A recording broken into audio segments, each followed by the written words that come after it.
Hello everyone, welcome back to ledger leaf.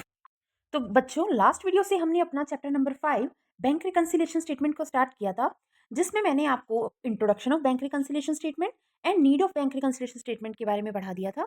तो आज का जो हमारा थर्ड टॉपिक है वो है कॉजेज ऑफ डिफरेंसेस। अच्छा, मैंने आपको बताया था कि बीआरएस जो होता है वो क्या होता है कि कैश बुक और पासबुक के जो बैलेंस होता है उसको मैच करने के लिए हम बीआरएस बनाते हैं। ठीक है, तो अगर बाई चांस उसमें कोई भी डिफरेंस आ रहा है तो वो आने का रीजन क्या है, वही हम अपनी आज की इस वीडियो में पढ़ेंगे।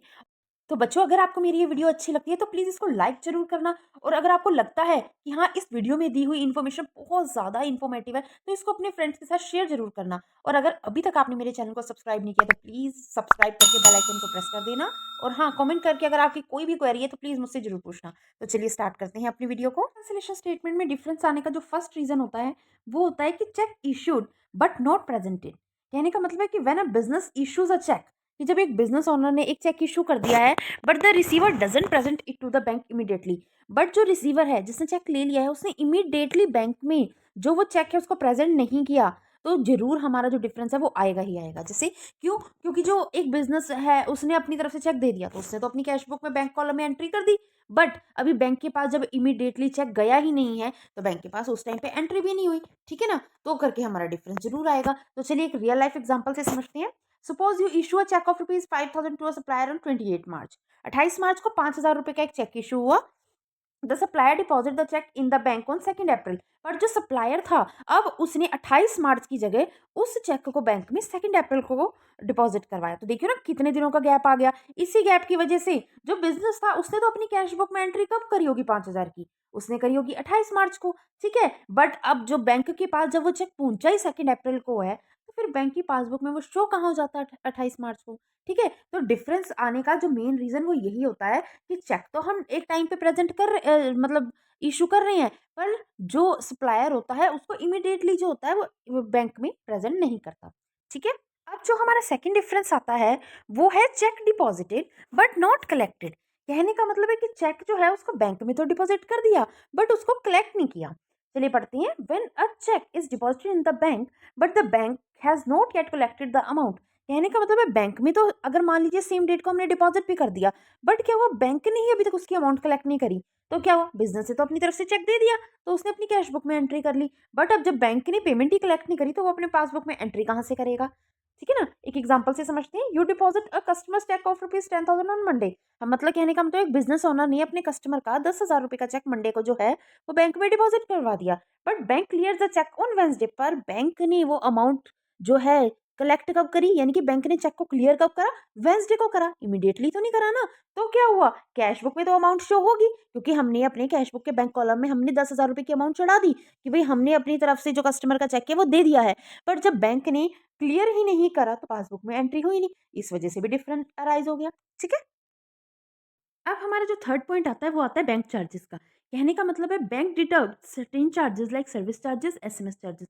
जब भी बैंक हमें कोई सुविधा प्रदान करता है तो वो उस सुविधा के लिए हमसे कुछ चार्जेस भी कलेक्ट करता है। ठीक है ना, जैसे सर्विस चार्जेस कहा जाता है उनको या एसएमएस चार्जेस कहा जाता है।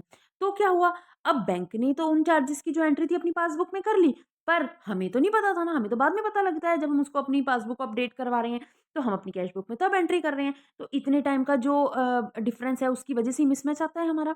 ठीक है, जैसे कि bank deducts ₹200 as annual maintenance charges, कि साल की मेंटेनेंस की जो भी चार्जेस होते हैं वो ₹200 बैंक ने डिडक्ट कर लिए। ठीक है, you come to know about it later from the bank statement. और हमें बैंक स्टेटमेंट से ही बाद में पता लगा। तो क्या हुआ, पासबुक में तो डिडक्शन शो हो गई पर जो कैश बुक थी उसमें तो नहीं हुई ना, बस इस वजह से डिफरेंस अराइज हो गया। ठीक है, हमारा फोर्थ पॉइंट है इंटरेस्ट क्रेडिटेड बाय बैंक, यानी कि बैंक ने जो है हमें हमारी अमाउंट के ऊपर कुछ इंटरेस्ट दिया है। ठीक है, sometimes the bank credits interest on savings और करंट अकाउंट, है ना, कि सेविंग और करंट अकाउंट पे इंटरेस्ट मिलता है हमें। तो क्या होता है कि पासबुक में तो इमीडिएटली एंट्री होगी क्योंकि इंटरेस्ट जो है वो बैंक दे रहा है, पर हमें कैश बुक में बाद में पता लगता है। ठीक है, तो यहाँ भी मिसमैच हो गया, अब डिफरेंस आ गया। The bank credits ₹350 as interest on your account, यानी कि हमारे अकाउंट में 350 रुपये का बैंक ने हमें इंटरेस्ट क्रेडिट करा। ठीक है, you check your statement later and then record it in cash book, है ना, कि हमने बाद में इसको हमें हमें इसका पता लगा और हमने कैश बुक में तब एंट्री करी। तो क्या हुआ, पासबुक का बैलेंस ज़्यादा हो गया और कैश बुक का लोअर हो गया। ठीक है, तो जिस वजह से डिफरेंस क्रिएट हो गया। हमारा जो फिफ्थ पॉइंट आता है वो है direct deposit by customer. When a customer directly deposit money into the bank account. कहने का मतलब है कि जब एक कस्टमर जो है उसने किसी का अनदर एजेंट का सहारा ही नहीं लिया और डायरेक्ट जाके उसने अपना पैसा जो था बैंक में जमा करवा दिया, तो क्या हुआ, फिर से हम पासबुक तो हमारी अपडेट होगी क्योंकि बैंक में पैसा जमा हो गया, बट कैश बुक में हमें लेटर ऑन पता लगा तो कैश बुक में जो था वो अपडेट हुई नहीं इमीडिएटली, जिसकी वजह से वहां फिर से डिफरेंस आ गया, है ना। तो रियल लाइफ एग्जांपल से समझते हैं। A customer directly deposit ₹8,000 into your bank account, the bank records it instantly, you get the information later, है ना। कि बैंक के रिकॉर्ड में तो जब 8,000 रुपए एक कस्टमर ने बैंक अकाउंट में जमा करवाए, बैंक के रिकॉर्ड में तो इमीडिएटली हो गए अपडेट, पर वो लेटर ऑन हमारी क्या कैश बुक में एंट्री हुई, है ना, जिसकी वजह से वहां पे डिफरेंस आ गया। क्यों? क्योंकि पासबुक का जो बैलेंस था वो इंक्रीज हो गया और जो कैश बुक का बैलेंस था वो डिक्रीज ही रह गया, है ना। तो जिस वजह से डिफरेंस क्रिएट हो गया। तो अब आता है हमारा कॉजेज ऑफ डिफरेंसेस का लास्ट और most important point, errors in cash book और पासबुक। यानी कि कैश बुक और पासबुक में एरर आ गया। अब उसका क्या रीजन हो सकता है?